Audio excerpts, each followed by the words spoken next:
I think it's fair to say that streaming services have basically taken over the landscape of entertainment in the most recent years based on how many we currently have. The funny thing is, anime has always been super ahead of the curve in this area for the last decade, and has made it that we've had the same set of anime-focused streaming services, mainly Funimation and Crunchyroll. And don't worry, we're only talking about the second one today. I was originally going to make a video comparing the two based on their user interfaces, since they are the most popular anime streaming services, and there are things that I like and dislike from both of them. The thing is that Crunchyroll decided to finally update their website after 10 years. Luckily, I didn't start it yet because I would have had to scrap everything. This isn't a tiny update to the site, it's an entire UI overhaul that completely changes your experience in every way, shape, and form. Since it's so big, I couldn't really just lump it into the original, since it would have just been a massive tangent talking about all the changes and it wouldn't really connect to everything else. And that's why this video is here. I'm gonna be going through every single little new feature and change and how it compares to the original and overall if it's good or bad. It's currently in beta, so a lot of the things can still change before final release, so any criticisms I have may not be relevant when everyone gets access to it.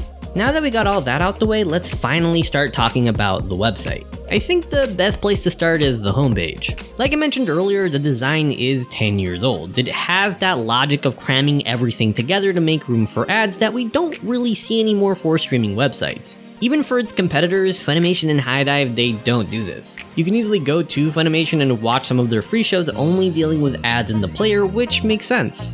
If you were a paying member on original Crunchyroll, you would still have to deal with ads everywhere, which totally sucks. The homepage also put a bigger focus on news, literally pushing everything in relation to the shows on the side in very tiny tiles. For a website about watching anime, it didn't really feel like it. The auto scroll at the top, which is the biggest thing on the page, only has 2 sections about anime that are airing. The new version of the site fixes all of this and then some. First of all, it has a much sleeker design that feels a lot smoother. The top of the page is now primarily about anime airing, only having 2 sections being about other things. But below the auto scroll, it shows the individual sections of it with the entire title and even a timer. Below that, it creates a curated list of recommendations based on the anime you're watching. And from what it's given me, it's pretty good, giving me a few shows that I do legit have an interest in or have watched and liked. Obviously, it's an algorithm, so it's not going to be 100% on the money. Some of the shows in there I have no interest in or just straight up don't like, but that's always been in the minority. It also changes every time you visit the site, sometimes having a few alterations from the previous one and other times basically being a new list altogether. The fact that this is even on here is just amazing to begin with, and for a first attempt at something like this, they did a solid job. Below that is your continue watching section that is very self-explanatory. The last 3 videos you started and didn't finish appear on here for quick and easy access, even having a tab that takes you to your entire viewing history immediately in one click. After that comes the biggest change to the entire homepage that we briefly touched upon with the curated list. Across all of it, there are several scene-based lists of anime, having your usual most popular and recently updated after all your stuff. And while this doesn't seem that crazy, it's the extent of these lists that really surprised me, because they can go from basic genre to very specific, having a section based on Sakuga to pet-based anime, and that's only a few. Some of these are even based on the last anime you watched, and what's even in these lists has a surprising amount of range. For Nice Sakuga, seeing Mob Psycho 100, Black Clover, and Jujutsu Kaisen is totally expected. What isn't is Scorching Ping Pong Girl smack dab in the middle. All of the lists are comprised of any show that fits the theme of it, meaning that it's not just gonna be currently airing mega popular seasonal shows, with most of the catalog being forgotten like it's been for the last decade. Doing this makes these lists a legitimate solid place to discover new anime you would have never known about.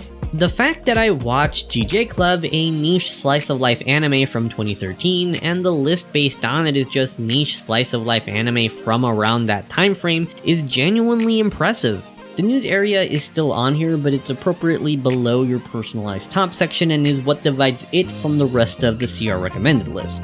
The page also has sections dedicated to quick start anime with a nice title, thumbnail, and description based on the episode you're on. It looks great, tells you a lot about the show in different ways, and has a specific button for hopping into it and adding it to your queue so you don't accidentally start watching something you're not interested in. The thumbnails themselves take you to the anime page if you want more info on them, which is fantastic. I'm also assuming that these are curated too rather than featured because I got slightly older titles like Shiafaru, which ended in early 2020, and Kanohana Kitan, which is from 2017. The homepage uses every single bit of space to give you something new to watch, even being very vertical. The more you scroll down, the more lists you find, showing you even more of the catalog, which I love a lot. And speaking of the catalog, let's take a look at the browsing section. The original version was alright, showing you the anime in rows of 4. The fact that it also has a video count in each title is also a nice tidbit of information. On the right would have a short list of featured shows, and below that would have suggestions for looking things up through season or by the genre. While it's not bad, there are some issues with it. The featured section, while it's a nice idea to have, it's pretty much pointless since browsing is automatically on popular and everything in featured is at the top of the page. The suggested searches have the same issue since those are the first thing you see when going on browsing. They're above all the anime and are really easy to use. The whole right side of the page really doesn't need to be here, which is why it's always annoyed me a good chunk of the page was wasted with all this empty space because of it. You could have easily fit 2 more anime per row, making it quicker to browse more of the library. It also just looks really dumb having all that empty space after leaving the top of the page. New Crunchyroll first of all just pulls down all the options over whatever page you're on when you click on browse, having the ways to organize all of it separated from the genres, which is great. And before we get to the actual browsing page, I need to talk about the genres since that's a whole other thing to unpack. If you click on any of them, it takes you to a page where it has a list based on popularity at the top, and below it one based on what's new, which is good but doesn't seem that impressive. But after that, it has lists based on different genre combinations with it. If I do sci-fi, it has something for action, comedy, drama, fantasy, mecha, to even historical. And they do this for all of them. Some genres even have exclusive combinations. If I go to romance, it will have a lot of the same stuff, except now it has a harem section. The combos for music are really different to the rest, even having an idol one, and shoujo has a magical girl section.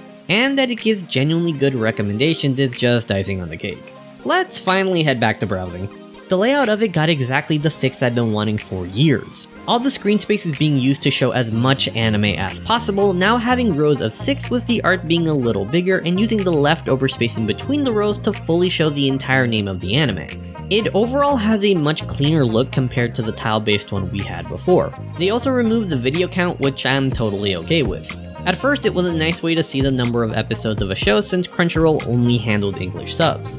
But over the last decade, they started dubbing anime in many different languages, and instead of having those built into the player, they instead made separate playlists for each of them. It's really smart because it makes it impossible for the site to accidentally play a different audio version of the anime you started watching. It's one of my favorite design choices on the site, but it makes the video count totally pointless since it's no longer accurate. Shows that have 12 or 24 episodes look like they have around 100 or more, and let's not even start on anime with multiple seasons and multiple dubs. The new version instead tells you if it's a series or a movie, and if it's sub, dubbed, or both, and I think that is a much better replacement. The results of the page can also be changed based on popularity, newest, which actually has sections based on how recent it got updated, having last 24 hours be at the top, followed by past week and ending with earlier. You can even filter the results based on if it's a movie or a TV show and if it's subbed and dubbed. Browsing has gotten a nice little facelift that feels like a natural next step from its old form that makes exploring even easier. What got a huge facelift was the search function. The original version was tiny at the top right of the page, and all the results appeared in a vertical list with all the names and images even smaller to fit the size. It's not great, but gets the job done. The new one is insanely thorough, taking up the whole page and showing you the top 3 results based on the words in nice big thumbnails. But below that has even more smaller results for series and movies being separated. But that's not it. It even pulls up any episode that has a title that matches the search from any anime on the entire site. What makes it even more impressive is that each section has a view more button that shows every single result with a layout that allows you to see tons of anime really fast that uses all the screen space. This also goes for the episode page, it shows you everything. We're still not done. You can even change what you type into the search bar while you're still in View More and the results change live, but you can also go back to the top results and that will have changed too. Something else that they added is that you can now search up anime using their Japanese names. No, not the actual Japanese text, but the phonetically English translated ones. I wanted to see how good it can be, so I experimented for a while using titles where the English names had no matching words to the Japanese ones. I even used a few where they have some carryover, but the obvious words don't come till way later, and even before I got to them, it would still find what I was looking for. It sometimes gets even more accurate the more you type the Japanese name, like when I used Kiss Him Not Me. If we're basing it solely off the top 2 results, it's not always 100%, but if we're doing it based on all the results, there's a good chance what you're looking for is in the smaller section below it. It's really good, but I decided to do one final test. Do an anime that has 2 Japanese names, a super long light novel one and a very short abbreviation of it. Also, it being a niche anime from 2013 is an added bonus of difficulty. Typing up the very long one eventually pulled it up, and the short one got it immediately. The search bar is so unnecessarily good that it's crazier not to use it, and if you find what you're looking for and click it, it remembers your last 5 searches and allows you to hop back into them with a single click. The wild part about all of this is that it happens above whatever page you're on. Clicking on the magnifying glass pulled it away, leaving you wherever you were. Using the search function while watching a video, you still hear it in the background because again, it's all happening above the page.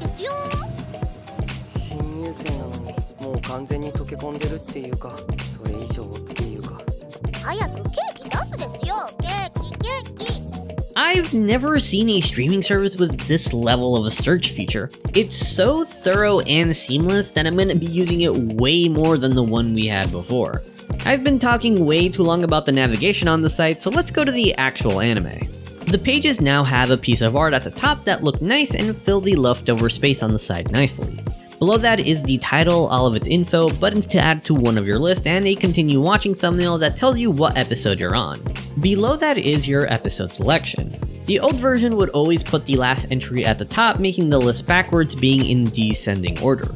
It wasn't the best since you could be spoiled based on the thumbnail or title, and this especially goes for shows with a lot of episodes.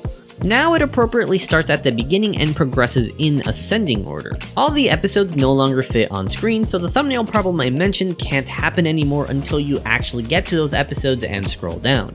The thumbnails themselves have been redone too. If you haven't started or finished an episode, there is a play button dead center.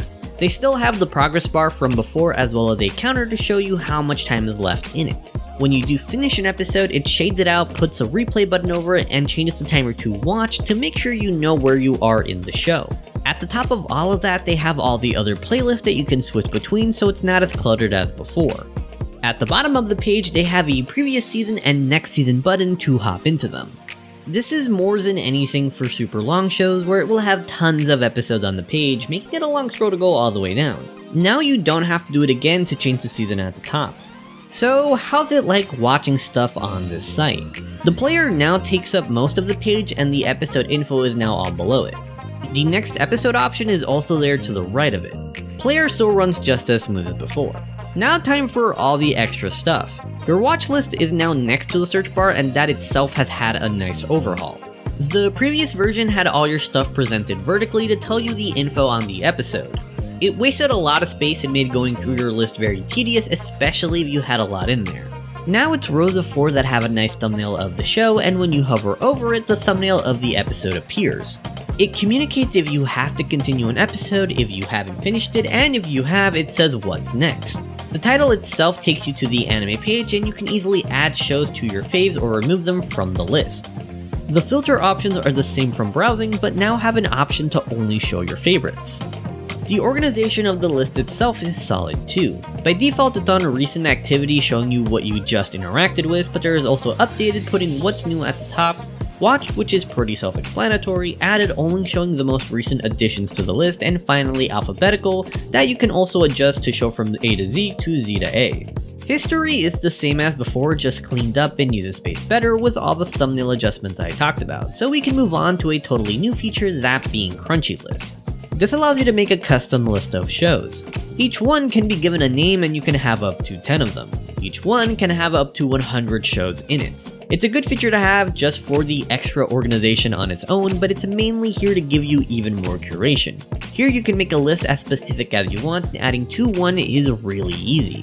When you're in one, at the top is a search bar that pulls down a list of shows that matches the search that you can scroll through, showing you all the info with the art, full name, and if it's dubbed or subbed. The plus button instantly adds it to the list, but just in case you want more info on it, clicking the tile takes you to its page, where you have the button to add to one of your lists. Clicking Crunchy List pulls down all of them with a plus button to add it to whichever one you want. But you can also create new ones on the fly that get added to the pull down list instantly and has whatever anime you're on already in it. I think that's all of the new features and changes. I'm not even playing it up, there may be something I might have missed, it's just so much stuff. Oh yeah, the website readjusts to a smaller browser, meaning theoretically it should be great on mobile. I think that's everything now. Before we get to my final thoughts on it, I do want to bring up some of my negatives. The first being that the browsing page no longer has the add to queue button when you hover over a title. It made it really easy to add a lot of shows quickly to your watch list. Now you have to go to the anime page and do that for every single one.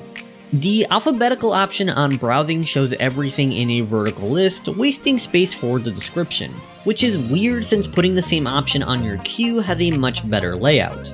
The anime page, while it looks really nice, loses some functionality compared to the original. The new one wastes a little more than half of the page just to look nice with the art. The old one had an elegance in its simplicity. That one immediately shows you tons of episodes with the art on the side. It knows why you're here and that's for the content. I don't know why websites go for this fashion over function mentality, because I'd rather go for something that looks boring that makes me do less work. Seriously, why make the first thing I see not any of the episodes? If you click on a page, there's a good chance you're gonna start watching it, and why not use all of the space of the art to show those episodes?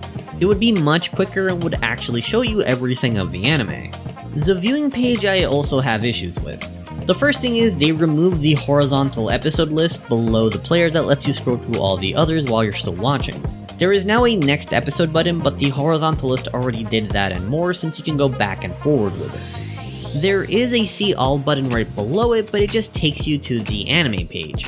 This is a feature I'm pretty sure everyone used and would agree it's great, that I don't understand why they removed it for something that has a lot more steps in between. The player now takes up most of the page and all the info about what you're watching is right below it. I've never been a fan of a player that is bigger than the video because it always wastes space on the left and right. By limiting it, you can better lay out your page to have more things on it. In this case, they could have used the leftover space to make a vertical episode list on the side that you can scroll through, making it a great replacement to the one from before. The page now has a very YouTube-inspired design if you haven't noticed, but the difference here is the player size. Crunchyroll default is big, so all the extra work that comes from the lack of space I'm forced to deal with. The YouTube default view uses all the space, gives me more suggestions on things to watch, and still tells me the same amount of info as the CR one, but if you do want to make it bigger, there is an option that removes all subtlety of what inspired them.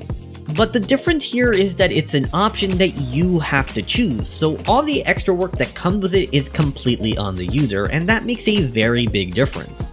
Most of the time, people only care about what they're watching in full screen, so making the player huge really doesn't matter. For the people that don't, your goal should be to integrate exploration into the viewing experience more. By trying to appeal to both, one group isn't going to see any of the changes while the other is going to deal with all this extra work that's not even for them. Which hits the nail on the head for the new CR website. My favorite thing about it is how much screen space it uses, but my least favorite thing about it is how much screen space it uses. While old CR definitely wasn't great, all the things that mattered worked perfectly. Browsing, anime pages, and viewing did exactly what you needed them to do, and you never really thought about them because of that. It's the reason why the site was untouched for a decade, because what mattered worked. Browsing got the update it needed, it's just anime pages and viewing that fixed something that didn't need fixing. And yeah, viewing had a ton of empty space before, but it was actually an easier experience if you weren't watching full screen compared to the new one. It also has recommendations on the right side as you scroll down comments, which based on how heavy the focus of new CR is on showing you new stuff, you would think it would keep the feature, but nope, it's gone. Now we just have a ton of empty space even though there is a section they segmented off for one feature at the top. This sounds really familiar. I know all these negatives may come off as nitpicks, but you should never remove something well designed for something that's worse no matter how small it is. Removing a lot of these features go against the whole design logic of the new site. It doesn't really make any sense. They did find a way to mitigate all these negatives, and this is what's the final positive I have, and that is the loading times. This is one of the most well-optimized websites I have ever seen. Everything loads pretty much instantly. From going to the home page, browsing, clicking an anime and going to the page, starting an episode, and this all applies to the search bar as well. My episode list complaint is kinda pointless because of the load times. I can be watching an episode, click see all, find the one I want, and be there in a matter of seconds, and this goes for the player too. It gets the video either a second or two after pulling up viewing, sometimes instantly, and it loads the next episode immediately after finishing one. Everything I mentioned makes the new website amazing, but this really sets it above and beyond for me because it makes everything so seamless. It's one of the smoothest UIs I've experienced in a very long time that it makes me want to go back and use it more. The new website is fantastic and puts the user at the forefront, making sure you see everything that matters to you, as well as constantly giving you new stuff to watch. There are a few negatives, but all the positives completely outweigh them. Also, the fact that all the ads are completely removed from the site is a long time coming bonus to all of this. The fact that they did all of this with a totally original design is also really impressive. I always say copy Netflix because it's really good, but I'm really happy they didn't here. They completely redid their website in such a great way that I could easily recommend this purely from a user experience standpoint to anyone. It's up there with HiDive for having some of the best desktop browser experiences I've ever seen, and it's now legitimately one of the best versions of Crunchyroll to use, and you should definitely try it out if you haven't already. It's only available for premium users, so signing up gets you access. Since it's still in beta, they're still accepting feedback, so if you have any suggestions for stuff you would like to see, send it their way so they can change anything before it goes public. If you can't, just be patient, because it's totally gonna be worth the wait, and it genuinely makes Crunchyroll one of the best places to watch anime. And from everything I talked about today, that's the best thing about all of this. If you guys hit the end of the video, I always appreciate that, and if you're still interested in that comparison video, you may want to stay on the channel and subscribe so you guys can see it as soon as I upload it. And as always, bye guys, thank you so much for watching, and I hope to see you in the next one.